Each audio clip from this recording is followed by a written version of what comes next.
Olá, ouvinte. Hoje falaremos de lei de trabalho, mas o Rodolfo não quis trabalhar, ele está em repouso no momento, e então só trabalharemos eu e Dayan. É uma manhã, quando nós estamos gravando. Onde eu estou está um frio com sol, o que é uma coisa incomum. Te engana. É mais ou menos como aquela frase do "o trabalho dignifica o homem". Frio e sol é uma enganação. Espero que os nossos ouvintes estejam trabalhando, estejam felizes e possam repousar bem nas próximas semanas e depois de ouvir o nossa 1 horinha de gravação. Dayan, dá um oi aí. Fala, pessoal. Bom dia, boa tarde, boa noite. Hoje aqui uma manhã inacreditavelmente fria na ensolarada capital do estado de Rondônia, 22 graus. E embora eu quisesse estar deitado na cama, mas nós vamos aqui trabalhar, né, Valdir? Dayan, a gente tá falando tanto de trabalho. No nosso esquema hoje, só nós dois, a gente vai só bater papo. Então, ouvinte, seja tolerante, paciente e bondoso conosco. A gente só quer conversar. Perfeito. Os espíritos se deram ao trabalho de falar de trabalho, porque o Kardec era viciado em trabalho, né? Não sei se os nossos ouvintes lembram, mas ele chegou a ganhar um alerta na revista Espírita, dos espíritos dizendo para ele: olha só, se você continuar viciado em trabalho, você vai morrer mais cedo, tem que tirar o pé aí. E a profecia se cumpriu, ele morreu com um aneurisma de tanto trabalhar. Dayan, nossos companheiros das antigas, de 150 anos atrás, eram bastante preocupados com trabalho. E aí eles estavam lá, querendo entrevistar os espíritos, e me vieram com a pergunta do que se deve entender por trabalho. Cara, na opinião do perguntador, já havia uma dúvida implícita, né? Se trabalho é só ocupação material. Eu gostei muito disso. Os espíritos Kardec, né, a sua equipe, pergunta: por trabalho, se deve entender apenas as ocupações materiais? Eu me dei conta, enquanto eu relia isso pela, milésima vez, é que eu me dei conta de que a pessoa que perguntou já tinha uma suspeita sobre o trabalho ser atividade unicamente material, né? E os espíritos, acho que todo espírita que está um pouco de tempo na doutrina conhece a resposta, que trabalho é toda ocupação útil. Cara, você encontra alguma quina de rio? Quando você está falando assim a respeito de uma ocupação material, você não. Quando se busca essa pergunta, né? Eu não sei se os perguntadores estavam esperando uma resposta do tipo não, o trabalho intelectual também, ou coisa que o valha, né? Mas enfim, a questão é que quando os espíritos respondem não, por trabalho só devemos entender ocupações materiais, eles dizem não, o que vem em seguida é essa famosa frase que a gente sempre utiliza, né? O que é o trabalho? Trabalho é toda ocupação útil. O problema, pelo menos para mim, é que isso é extremamente amplo, né? Ou seja, absolutamente qualquer coisa que ocupe o homem, e a mulher, obviamente, a humanidade, enfim, e que é útil. Isso é considerado um trabalho. Ok, a questão é, essa toda ocupação, ou qualquer ocupação que é útil, ela é, primeiro ponto, útil para quem? Ela tem que necessariamente ser útil para quem faz, ela tem que ser útil para terceiros, ou ela tem que ser útil para ambos, para que nós pudéssemos encaixar aí. Porque existem algumas dificuldades, né? Eu imagino o seguinte: se eu estou realizando algo que é útil, no sentido aqui de que é de alguma forma proveitoso para mim, seja material, seja do ponto intelectual, enfim, porque eu me desenvolvo através dessa atividade, eu desenvolvo o meu corpo, eu aprendo a usar o meu corpo como uma ferramenta, então há um desenvolvimento, ou ainda que não só usando o corpo, mas eu também, através dessa atividade, que não precisa necessariamente ser intelectual, ela pode ser material também, mas eu vou desenvolvendo o meu intelecto, construindo coisas. Vou aprendendo, eu vou pela tentativa e erro aprendendo, então eu estou me desenvolvendo aí amplamente. Isso, me parece, entra nesse conceito de útil. A questão eu posso realizar uma atividade que não é útil para mim, mas é útil para terceiros, né? É útil para terceiros. E isso seria considerado trabalho? Então, os espíritos não deixam isso claro, né? Como é que essa questão da utilidade, isso aí é útil para quem? E a outra questão que me gera dúvidas é, essa utilidade, ela encontra algum limite? Porque eu posso ter coisas que são úteis ou proveitosas para uma pessoa, mas que sejam prejudiciais para outra, né? Na época que eu estava iniciando ali minhas atividades no ESD, né, como orientador, quando a gente é jovem, a gente tem muita criatividade, né? Toda vez que eu ouço essa história, daí eu tenho vontade de rir. Não, uma tristeza. Aí um dos rapazes lá me fez essa pergunta singela, né? Falou, mas e a seguinte situação? Então, ouvintes, a hipótese que me foi posta é a seguinte. Se eu, querendo me livrar de um desafeto, como a gente fala de direito, né? Querendo sumir com o meu inimigo, matar o meu inimigo, desencarnar alguém de quem eu não gosto, contrato uma pessoa, um matador de aluguel, ele vai lá e realiza essa atividade e extingue a vida de outra pessoa. Aí ele perguntou, isso é trabalho para um matador? Quer dizer, para ele, como é que a gente colocaria isso, né? É uma atividade. Os espíritos nos disseram que essa atividade ela deveria ser lícita ou ilícita. Disseram que era uma atividade que tinha que ser útil.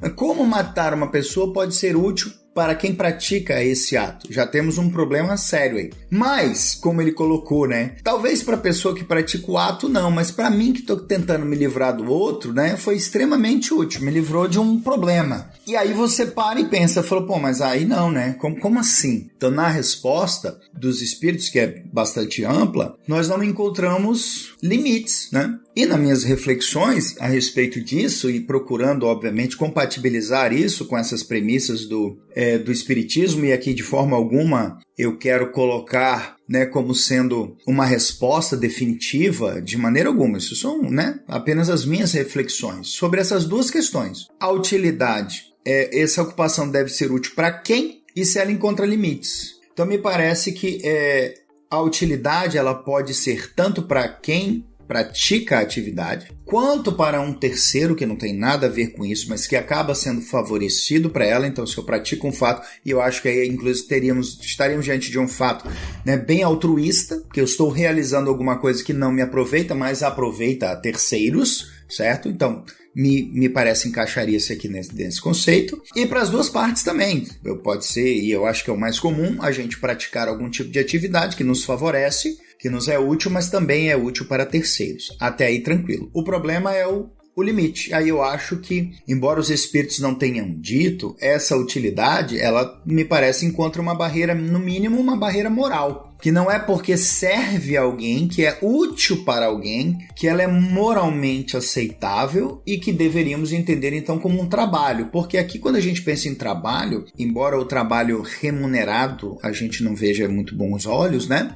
Não seja uma coisa tão boa assim na vida das pessoas, porque também traz muito estresse, né, para alguns, enfim, no limite, se a gente não sabe dosar, mas isso precisaria encontrar, nesse conceito dos espíritos, um limite. E aí me parece que nós temos que ter um limite moral para poder considerar alguma coisa realmente como esse trabalho, como encaixando nessa figura de toda ocupação útil. Eu não sei se você já parou para refletir por isso, porque a gente ouve a resposta, a gente lê e vê que era muito simples. Ah, perfeito, é toda ocupação útil. Ótimo. Mas a gente não costuma refletir muito, né? Você já parou? Já te fizeram essas perguntas? Já te botaram esse exemplo antes para encarar? Cara, a gente se entrega aqui na gravação, né? O ouvinte deve estar pensando assim, meu Deus, de onde esses caras param para achar essas filigranas, né? Essas miudezas. E a gente para achar isso porque eu e o Dayan somos advogados de profissão. E a gente olha para as perguntas do Livro dos Espíritos como se elas fossem texto de lei. Logo, onde é que está a vantagem nesse texto de lei, né? Assim, o Dayan olha onde é que está a vantagem para o criminoso, ele é defensor público, e eu olho onde é que está a vantagem para o Estado. Eu sou advogado do Estado.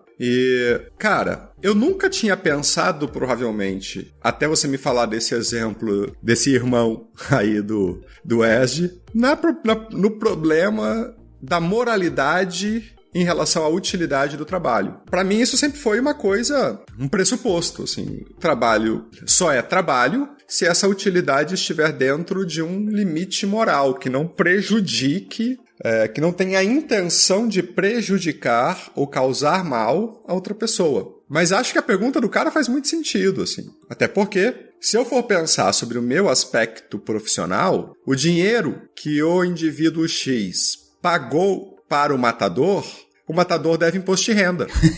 Não é relevante se o que o matador fez é lícito ou ilícito. Uhum. Na pior das hipóteses, se eu não for cobrar imposto de renda do cara, vai rolar aí um imposto sobre doações. Então, dá sempre pra cobrar um dinheiro do outro, sabe? Na verdade, assim, eu nunca tinha pensado nisso. Acho que o seu ângulo para a questão me parece correto, assim, eu gosto dele. Acho que uma ocupação útil tem que ser delimitada pela questão moral, para que a gente não justifique o agir maldoso e perverso das outras pessoas como um elemento moralmente aceitável. Mas, para mim, o que as pessoas sempre perguntavam, o que era ocupação. Eu acho que os meus grupos de estudo que eu estava conduzindo nesses anos todos estavam mais preocupados com saber o que era ocupação. Uhum. E é interessante porque, para mim, a dúvida sobre ocupação foi sempre muito mais presente. Talvez, de novo, por causa da minha carga profissional, né? Eu quero saber o que eu posso cobrar tributo ou não. A primeira coisa que as pessoas sempre pensavam nos meus grupos de estudo é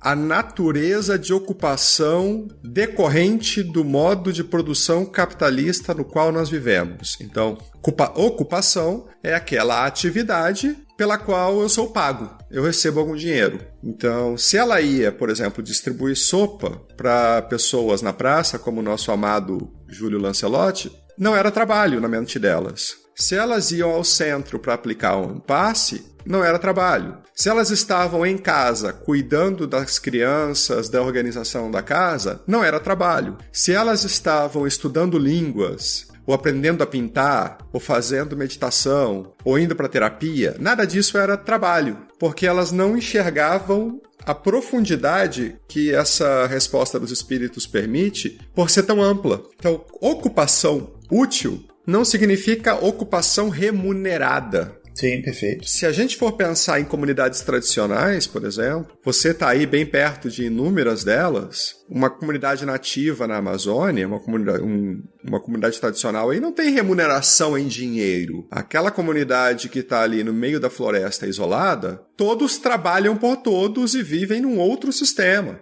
Ah, eles não têm trabalho? Tem sim. Não é porque não tem dinheiro que não tem trabalho. Com certeza. Então eu acho que o que os espíritos estavam querendo, o que os espíritos responderam, e eu não sei se é o que o nosso amigo do século XIX perguntou, é que a ideia de trabalho não pressupõe a ideia de dinheiro. A ideia de trabalho não pressupõe a ideia de remuneração, ainda que não seja em dinheiro. Porque eu posso remunerar alguém por outro meio, que não seja dinheiro. Eu posso pagar o trabalho de alguém que passou o dia comigo dando um cesto de frutos, por exemplo. É pagamento, do mesmo jeito. Pagamento é in natura. Os nossos ouvintes que estão aí no mercado privado talvez recebam pagamento in natura. Se eles têm uma casa que é paga pela empresa, se eles almoçam na empresa, alguma coisa assim, isso é pagamento in natura. Então, acho que o perguntador, não sei se ele estava preocupado com isso, mas a resposta dos espíritos permite que a gente que nós cheguemos a esse nível de elaboração. Pelo menos, eu não sei se você vai ter alguma outra coisa a acrescentar, mas para mim a ideia dos espíritos nesse ponto ela não dispensa a importância da utilidade moral de alguma coisa, essa coisa tem que estar moral. E a ocupação não pressupõe remuneração ou emprego ou nada que tenha a ver necessariamente com a economia que nós estamos inseridos, né? A economia em que nós vivemos hoje. Sim, depende de uma contrapartida. Exato. Eu estou estudando sozinho em casa. Trabalho. Nós dois aqui sentados nesse instante falando sobre o espiritismo e gravando. Trabalho. Trabalho, sem dúvida. Vou ao centro da paz, trabalho. Vou para a reunião mediúnica. Inclusive a gente fala isso, hoje em dia tem trabalho no centro. Exato. Né? Boa. Boa lembrança. Cara, mas, embora a nossa noção costumeira de trabalho tenha muito a ver com remuneração e a gente já saiba que a ideia espírita de trabalho não tem a ver com isso, eu sou cri-cri com texto legal. Eu fico ali sempre procurando onde é que poderia estar o erro ou a encrenca. E eu tenho uma crise com a pergunta 674 do Livro dos Espíritos. Ouvinte, nessa pergunta, os perguntadores fazem uma afirmação ou pretendem confirmar uma ideia muito simples. A necessidade de trabalho é uma lei da natureza? Difícil achar problema nisso, né? Mas aí os espíritos respondem: sim, o trabalho é lei da natureza. Por isso mesmo ele constitui uma necessidade. Até aí, considerando todos os aspectos que a gente conversou sobre trabalho, utilidade, não remuneração, etc., eu tô de boas, não tenho muita crise. E por mim, os espíritos tinham parado de responder aí. Porque às vezes, se você, por exemplo, vai testemunhar, quanto menos você fala, mais chance você tem de se dar bem, porque você tem menos chance de cair em contradição. Certeza. Aí os espíritos continuam. A civilização obriga o homem a trabalhar mais porque ele aumenta as necessidades e os gozos. Eu engasguei com essa parte. Por quê? Para mim, eles criaram como consequência da evolução uma espécie de necessidade de consumo em maiores proporções ou de satisfações, porque eles usam a ideia de gozo, em maiores proporções. É como se os espíritos, eu não sei aí se eles estavam interpretando a realidade ou descrevendo uma regra, porque são duas coisas diferentes, né? Uma coisa é os espíritos descreverem a realidade. Olha só, século XIX, franceses, europeus, vocês evoluíram, a civilização se desenvolveu e hoje vocês têm mais necessidades materiais. Vocês querem mais coisas materiais. Isso é uma descrição, é real e continua sendo assim, sem problema. Onde é que eu me senti incomodado foi com isso não ser, a hipótese de essa afirmação não ser uma descrição da realidade, de ela ser uma regra de funcionamento da evolução. Porque ela iria pressupor que todo mecanismo evolutivo aumenta as necessidades materiais. E para mim, isso seria a forma, correndo o risco aí de sofrer alguma acusação de anacronismo, né, de estar julgando o passado com critérios do presente, de isso ser uma justificação para o consumismo. Dayan, você teve encrenca com essa pergunta alguma hora? Não, Valdir, nesse nível aí que você colocou, não. Tô tendo agora.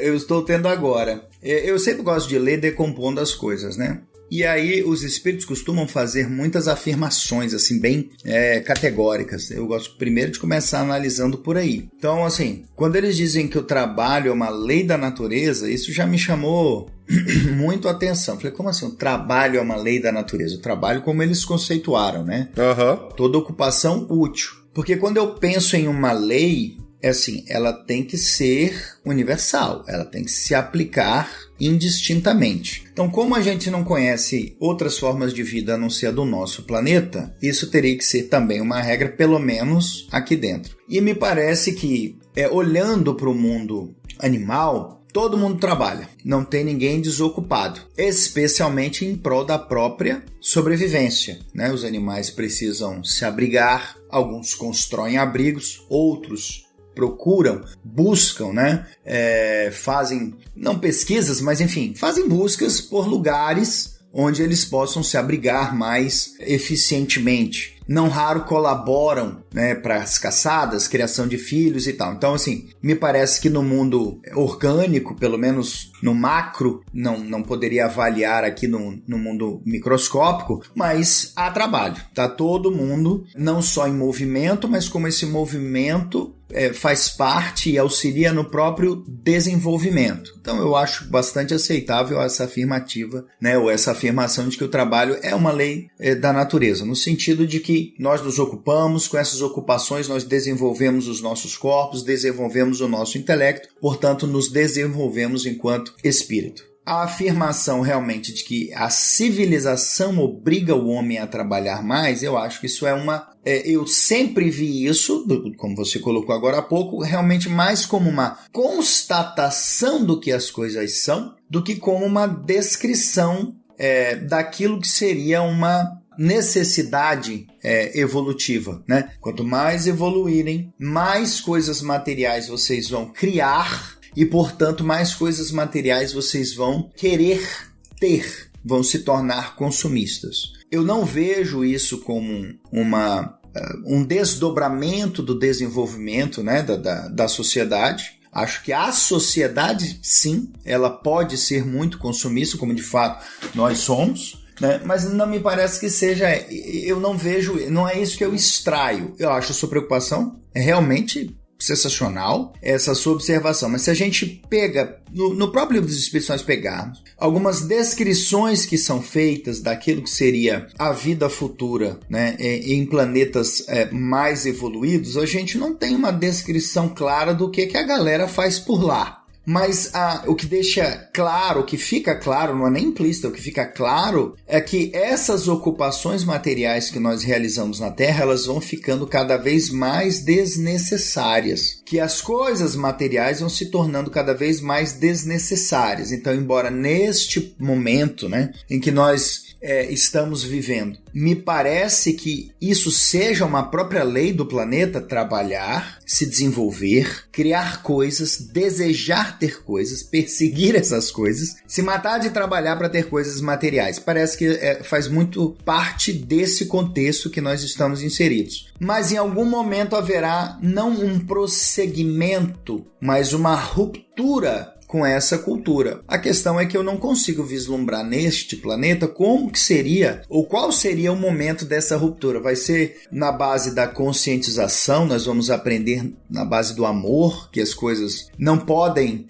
ser baseadas as nossas vidas nas coisas materiais, ou isso só vai acontecer quando nós esgotarmos completamente os recursos do planeta e tivermos que necessitarmos aprender a viver ou a conviver de uma forma mais harmoniosa com o planeta, sem gastar, sem esgotar tudo que ele pode nos dar, para que nós possamos ter e acumular cada vez mais. Então, não sei qual é o mar. Espero que não seja o esgotamento planetário, que a gente se conscientize, na verdade, que embora as coisas materiais para nós sejam importantes, elas não são essenciais, elas não são tudo. Então, eu tenho muita dificuldade em ver isso como uma lei natural, né? Como você fala, um desdobramento, uma consequência da própria lei do trabalho em toda a experiência do espírito. Talvez neste ponto ela tenha realmente esse aspecto, mas não creio que isso vá perdurar, porque não faria realmente sentido para mim.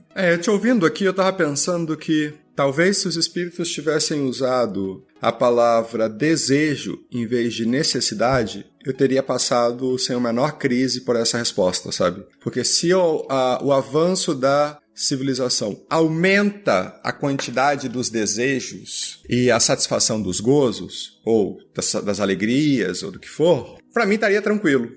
O aumentar a necessidade é que me gerou esse engasgo, sabe? Porque, cara, seguindo na direção do que você estava falando, pensando em sociedades mais evoluídas, poxa vida, se elas, ao evoluírem, se tornam menos materiais, como é que aumentam as necessidades materiais, sabe? Falta alguma coisa aí que não tá muito clara para mim. Uhum. Né? Seria muito bom saber se esta pergunta teve várias respostas, e se o Kardec fundiu as várias respostas em uma só, se ele elegeu uma das respostas, porque acho que ela poderia estar num estágio, numa pegada melhor, assim. Mas, de novo, né, o Kardec não era um filósofo e o Kardec não era advogado, então sim, ele não estava preocupado com analisar as respostas das múltiplas vozes espirituais em busca de contradições ou de uma sistematização, né? Então, sim,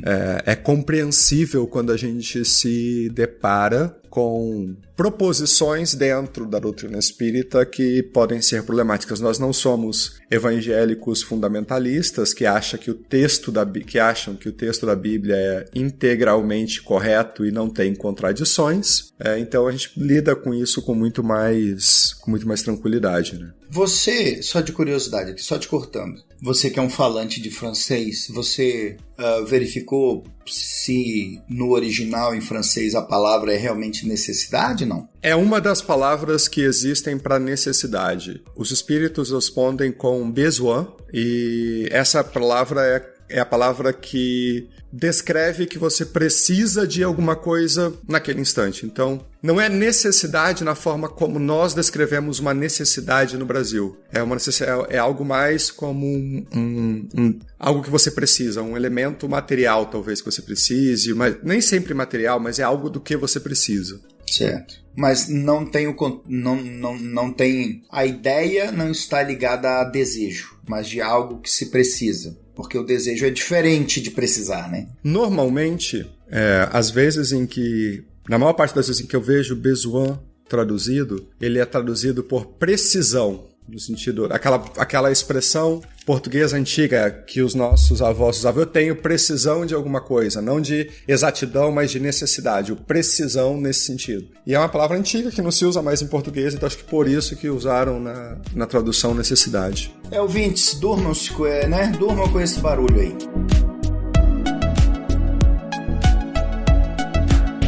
Valdir, feito todo esse barulho, toda essa confusão, uma coisa que está muito atrelada ao trabalho, não só o remunerado, mas enfim, a toda e qualquer atividade, nessas ocupações, elas exigem um repouso, né? A gente tem que ter um momento de descanso. E os espíritos foram questionados, né, a respeito disso. E duas questões chamam a atenção. Eu vou ler aqui para os ouvintes para facilitar a consulta e eu queria te ouvir um pouco a respeito disso. A primeira pergunta é a 682, em que foi questionado o seguinte: sendo uma necessidade para todo aquele que trabalha, o repouso não é também uma lei da natureza? Me parece que os espíritos disseram, olha, o trabalho é uma necessidade, o trabalho é uma lei da natureza, mas o descanso também não seria? O que é ótimo, né? E aí eles respondem, sem dúvida, o repouso serve para a reparação das forças do corpo e também é necessário para dar um pouco mais de liberdade à inteligência, a fim de que se eleve acima da matéria. Eu não consigo ler isso aqui e não pensar em desdobramento, mas enfim. E aí, a pergunta seguinte, né, que seria o seu complemento, volta para o trabalho, questionando o seguinte: qual é o seu limite? Qual o limite do trabalho? Aí aqui que vem um problema. Descansar é tranquilo. Quem trabalha tem que descansar. O descanso é uma lei universal também. E beleza. Falei, tá, ok. Então a gente precisa descansar. Qual é o limite do trabalho? E aí vem a pergunta. O das forças. Em suma, a esse respeito, Deus deixa inteiramente livre o homem. E aí eu fiquei pensando, se o limite do trabalho é o limite das forças, os espíritos estão dizendo que a gente tem que trabalhar até morrer?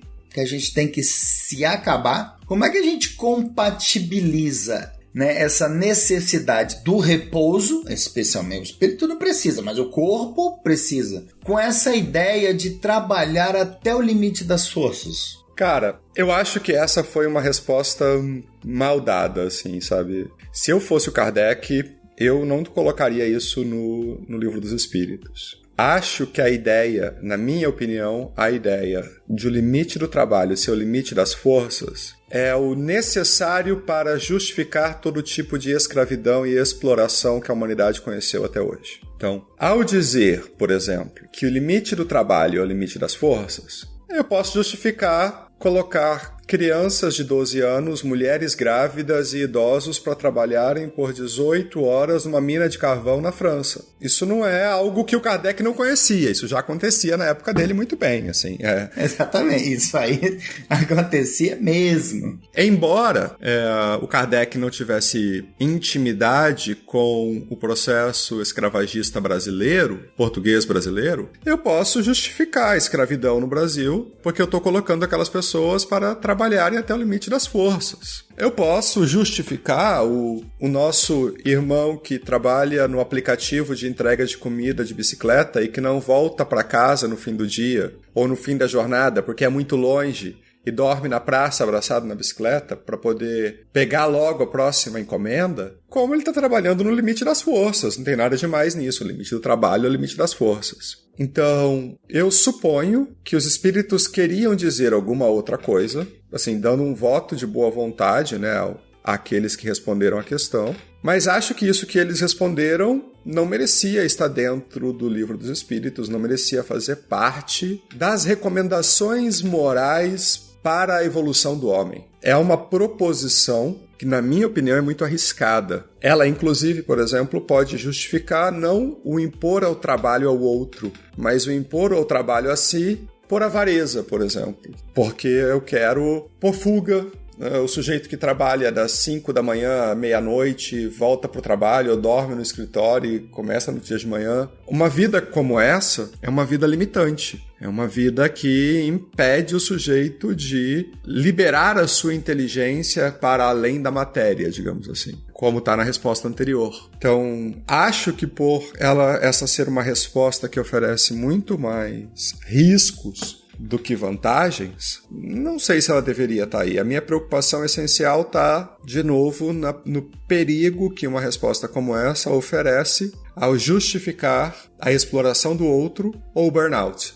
Eu tô aqui doente porque tô trabalhando demais, mas eu tô fazendo aquilo que os espíritos dizem que eu posso fazer. Eu tô trabalhando até o limite das minhas forças. Isso me causa uma resistência, assim, não gosto da ideia. Sim, me parece aquele meme, né? Adaptando aqui para esse nosso tema. É como se fosse assim, olha, ninguém é obrigado a trabalhar o limite das forças, né? Mas se quiser, pode. Isso. Parece que é algo nesse sentido.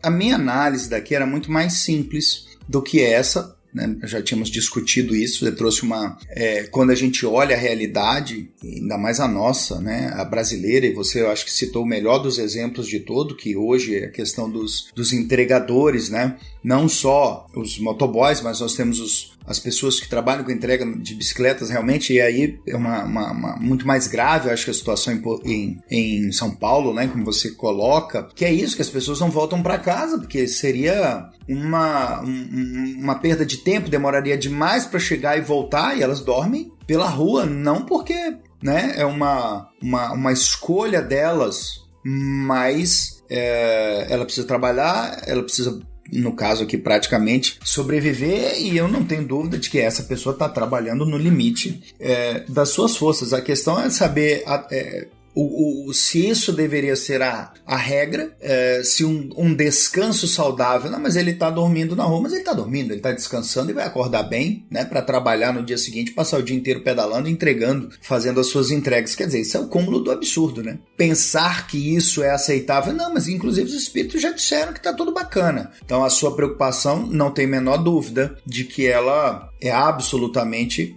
razoável de pensar, porque sim, poderia ser usada como um fundamento para justificar uma exploração ainda maior dos humanos pelos humanos, né? Eu tinha, minha análise, quando eu vejo aqui, foi muito mais simplória. Claro que é o limite das forças, porque se ele se acabar, ele não vai trabalhar mais, porque ele vai desencarnar, né? E a respeito disso, Deus deixa o homem livre. Claro, eu vou exercer o meu livre-arbítrio e eu vou trabalhar, eu posso trabalhar até não aguentar mais e só aí eu paro. Ok, essa é uma opção minha, não tenho a menor dúvida. Só que em circunstâncias, né, reais, outras eu posso estar sendo obrigado a fazer isso. E aí a gente já passa a ter um problema muito grave. Ouvintes, não é à toa que os franceses inventaram o direito do trabalho. E a greve.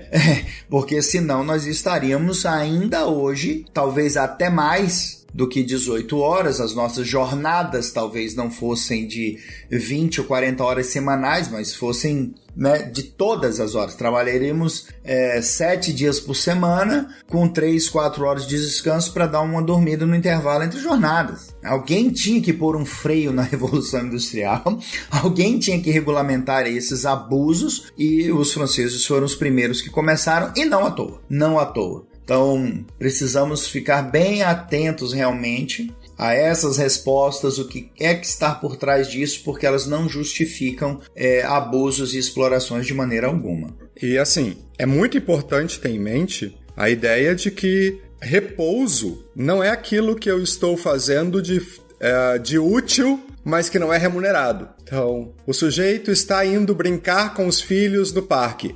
Eu vou repousar. Não, isso é trabalho também. Ele está criando a criança, está educando, ensinando regras, se envolvendo. Nós precisamos, sempre que vamos falar de trabalho no contexto espírita, lembrar que o trabalho tem utilidade. Então, por consequência, repouso não pode ser uma atividade útil. O repouso tem que ser aquele momento de ócio em que eu não estou fazendo nada de útil. Assim, eu não estou fazendo coisa alguma que vá ter resultado útil para mim ou para ninguém. E é isso que os espíritos dizem que é necessário. Não é apenas o tempo de não trabalho remunerado. Porque olha só, os nossos irmãos na história da humanidade que foram explorados pelo trabalho até não terem mais força e dormirem, ou caírem, desmaiarem, enfim, eles não estavam repousando ali naquele instante, propriamente dito. Eles estavam se recuperando. O repouso é isso que a gente faz para liberar espaço mental para pensar sobre a vida, para descobrir o que a gente está sentindo, para deixar a alegria de existir se manifestar em nós, para curtir um momento dentro da água, fazendo absolutamente nada, no rio ou no mar, para tomar um banho de 50 minutos, simplesmente porque é gostoso. Isso é o repouso que os espíritos estão falando. É nesse aspecto que os espíritos estão lembrando que existe algo além da produtividade na existência, né? O sentar e olhar pro teto e ver o dia passar e assistir um jogo de futebol, para quem assiste. Enfim, sim, me incomodei muito com essa segunda parte da questão aqui do limite do trabalho. Não sei, Dayan, se você tem mais comentários sobre o limite do trabalho. Não, que eu tô no meu descanso já. Não ainda, você tá sendo útil ainda. E tá na hora do passar raiva. Bora passar raiva? Bora, segue lá. Passar raiva, ouvinte. Passar raiva é um quadro que eu estou querendo criar no nosso podcast, em que a gente analisa absurdos publicados no espiritismo brasileiro, no espiritismo à brasileira. E que por serem muito tradicionais, por serem já ensinados para nós desde que nós éramos muito novos na idade ou no espiritismo, nós aprendemos a aceitar como verdades. Para mim, o quadro Bora Passar Raiva tem uma finalidade específica, analisar publicações da Federação Espírita Brasileira. E por que publicações da Federação Espírita Brasileira? Porque ela se deu o nome de Casa Máter do Espiritismo, de grande representante do Espiritismo no Brasil. É ela quem é convidada para os eventos oficiais. Então, se ela se coloca com o teto de vidro, eu posso tacar as pedras que eu quiser. E eu posso reconhecer nela como a instituição de referência, porque depois de 100 anos, né, de Federação Espírita no Brasil, e depois da dominação que ela exerceu por todo o território nacional, as suas opiniões e as suas publicações são sempre referência. Então, bora passar raiva. Dayan, Mulher e Trabalho.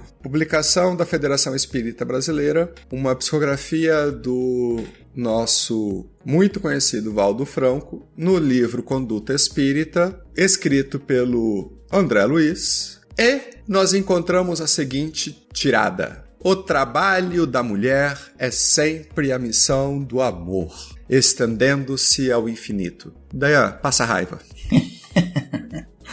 Não é bonitinho? É lindo. Claro que a missão da mulher é o amor. É óbvio.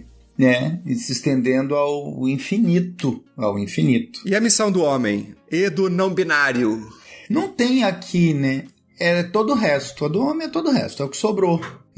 Ouvintes, eu estou finalizando aqui ainda a arquitetura do nosso próximo episódio das leis, e vai ser o de lei de igualdade. Aí nós vamos aprofundar, discutir algumas questões lá, mas eu acho que aqui vale a pena o início. Fica um drop, não vou dar spoiler do outro, mas fica já esse primeiro momento, né? Nós temos um problema sério no país, que nós somos uma sociedade extremamente machista, fomos criados, né, por essa sociedade, somos o produto dessa sociedade. E isso no Brasil parece que não diminui, que só aumenta, e o povo gosta disso, né, dessa opressão, vamos dizer assim, às mulheres, de realmente estabelecer papéis para homens e mulheres. E aí, neste caso, me parece, essa infeliz publicação, ela vem exatamente reforçar, se retroalimentar desses, vamos dizer assim, dessas construções machistas, dando a entender ou deixando a mulher aquelas atividades, aqueles trabalhos, né, que são relacionadas ao cuidado. Cuidar de casa, cuidar de filho, ser enfermeira, cuidadora de idoso, diminuindo, portanto, me parece, as capacidades femininas para exercer absolutamente qualquer tipo, né, de profissão. Então, a minha preocupação quando eu vejo isso é porque parece, né, que é muito fofo. Não, o trabalho da mulher é isso, né? É ser amor. Ok, mas isso devia ser de todo mundo, do homem e da mulher, indistintamente, e daqueles que nem se, como você colocou, nem se enquadram nisso que nós definimos como gênero, da raça humana. Isso deveria ser a missão da raça humana, o amor sempre, para que nós vivêssemos, obviamente, na maior tranquilidade, na maior paz, né? O tempo inteiro, e não da mulher, porque parece que você está prestigiando, mas na verdade não. O que você está relegando a mulher a apenas, né, restringindo a apenas algumas atividades, e isso é absolutamente, para mim, inaceitável.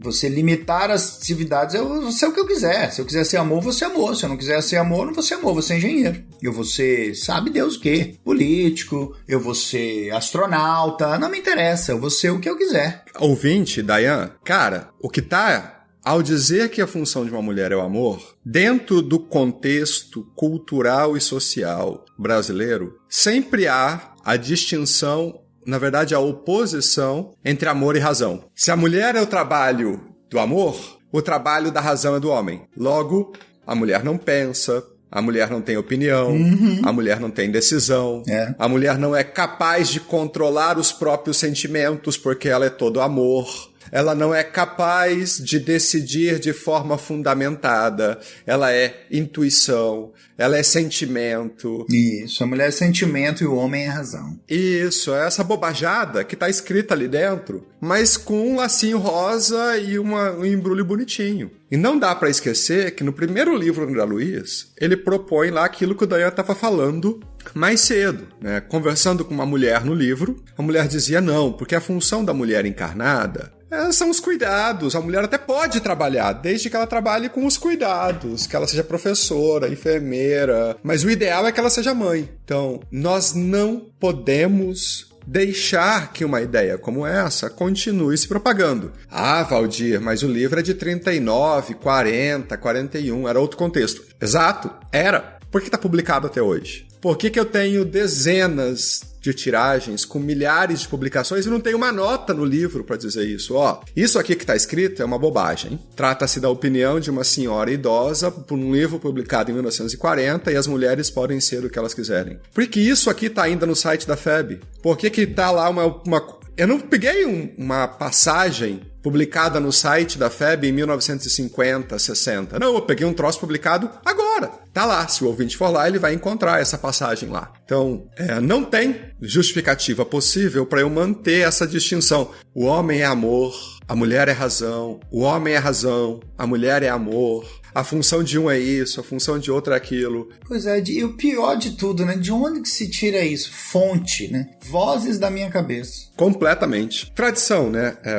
Nós somos herdeiros de uma tradição católica que se desenvolve a partir da incapacidade, da pressuposição da incapacidade feminina para o atuar público, para o atuar racional. Veja, o Dayan lembra disso. O nosso Código Civil, que foi revogado em 2002, ele previa que a mulher não casada... Aliás, que a mulher casada era semi-capaz. Ela era relativamente incapaz. Ela precisava da autorização do marido para conseguir emprego, para vender um carro, para vender uma casa. A casa ela ainda precisa, mas por outra questão. O marido também precisa da autorização dela. A mulher era relativamente capaz para qualquer ato normal da vida civil. Sim. Ao propor que o trabalho, ou seja, a ocupação útil que a mulher é capaz de ter é o amor, honestamente, é para passar raiva. De novo, parece fofo, mas tem um problemão atrás aí.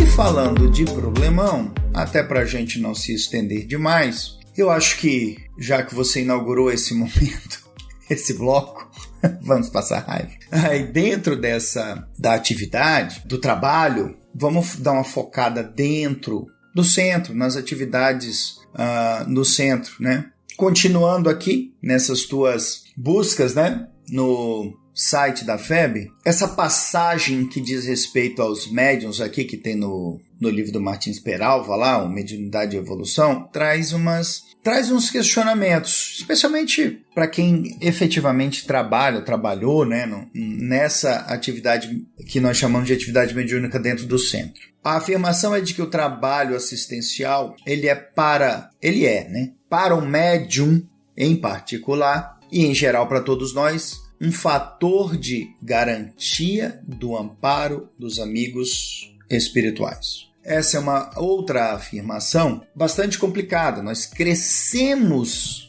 no centro espírita ouvindo isso, mas isso é verdadeiro? Quem que nos garante que no momento de necessidade os espíritos vão nos amparar só porque a gente realiza trabalhos assistenciais? E ainda tem um outro problema. Se nós de fato recebermos este amparo, nós vamos saber que nós estamos sendo amparados? São problemas que me ocupam. Mas o pior de todos, Valdir, que aí eu vou deixar para você, é o seguinte: se eu fizer o trabalho assistencial, né, for fazer a minha sopa, aqui nós tínhamos tradição de fazer sopa no fim de semana, ou o próprio trabalho mediúnico em si, porque os trabalhos dentro do centro são voluntários, né? Me foi dito que realizando esse trabalho será garantido o amparo dos amigos espirituais. Muito bem. Valdir, eles estão sabendo disso? Que eles estão presos a esse contrato conosco?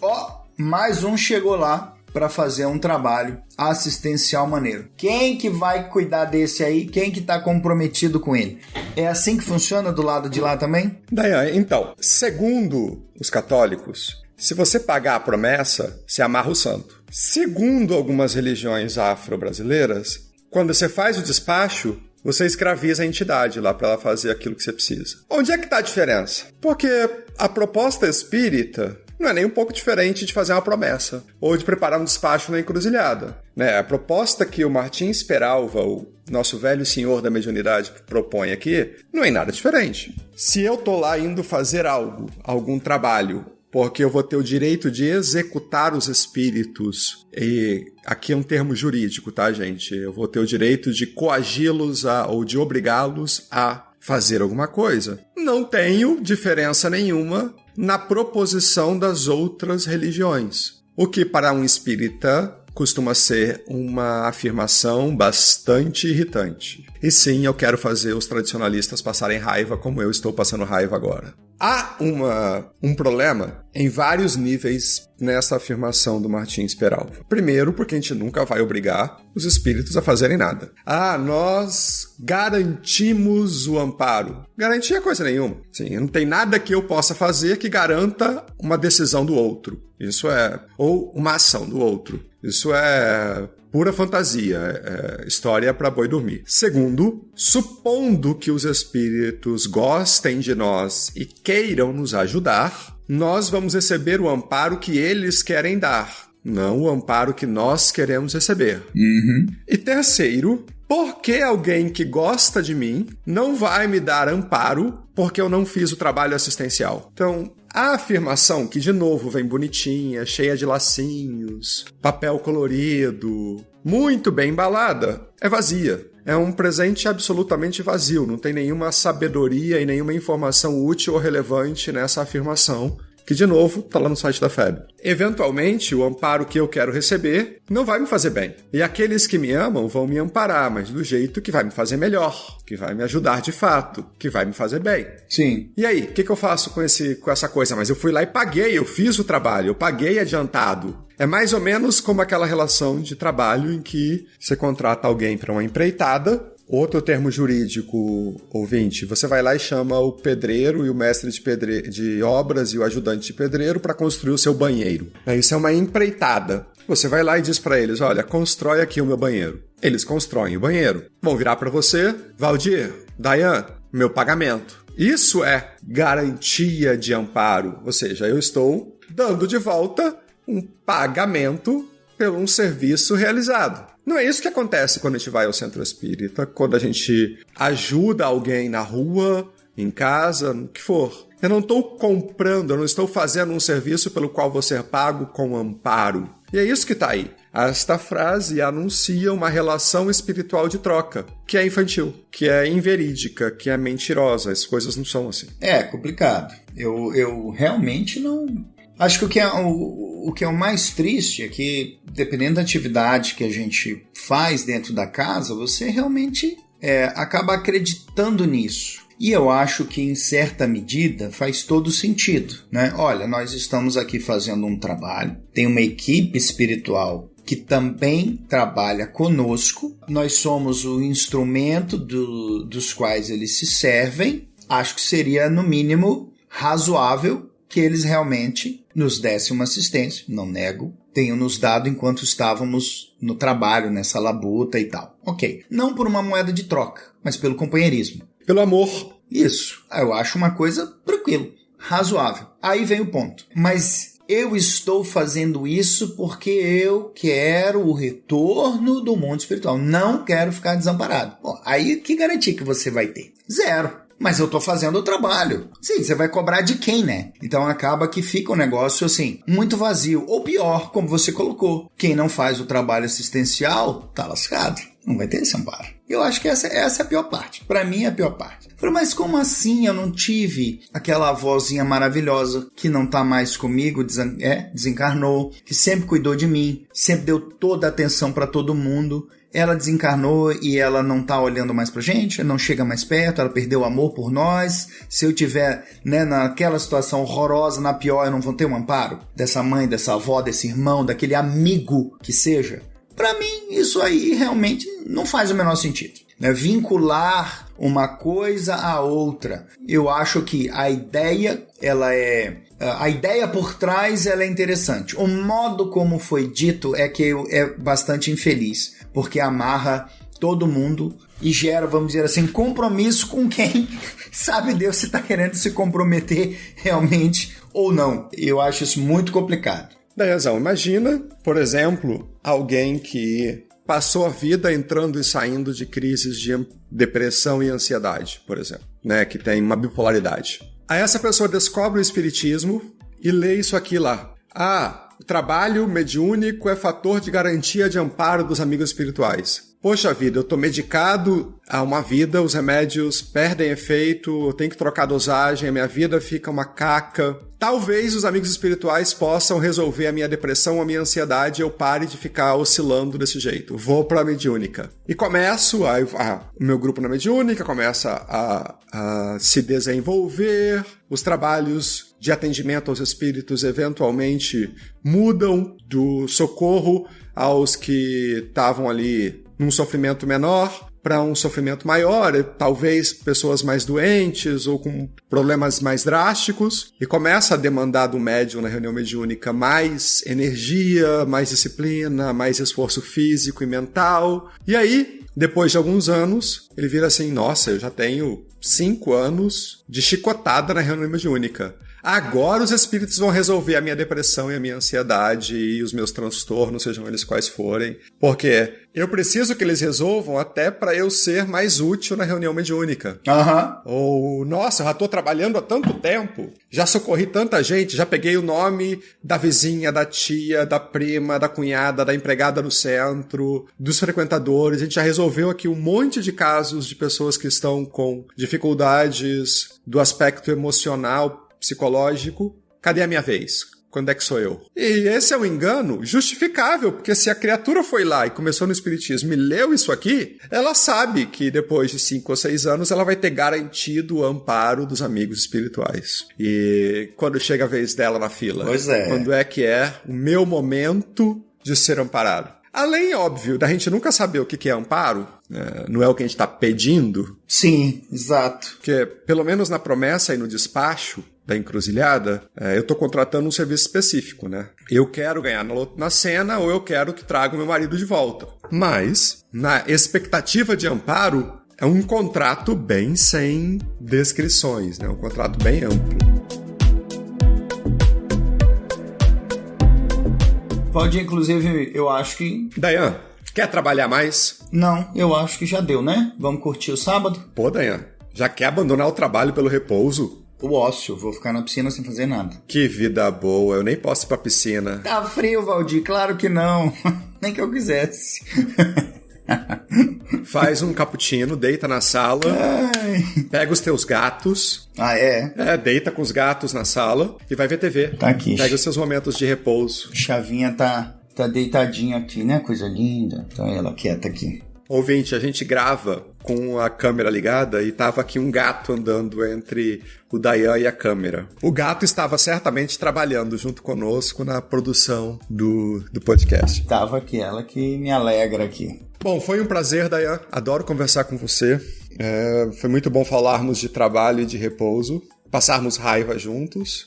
E desejo aos nossos ouvintes aí que a semana seja bem medida entre trabalho e repouso. Semana produtiva, que ela seja muito produtiva. No próximo, pessoal, prometemos, Rodolfo estará de volta e vamos dar prosseguimento então a nossa série das leis morais, né, Valdir? Vamos ver se a gente grava esse aí de lei de igualdade e vamos discutir alguns temas bem bacanas, que não são tratados nas obras espíritas, mas que precisam ser discutidos. Queridos ouvintes, então, um grande beijo no coração de vocês e até o próximo. Abração, beijo.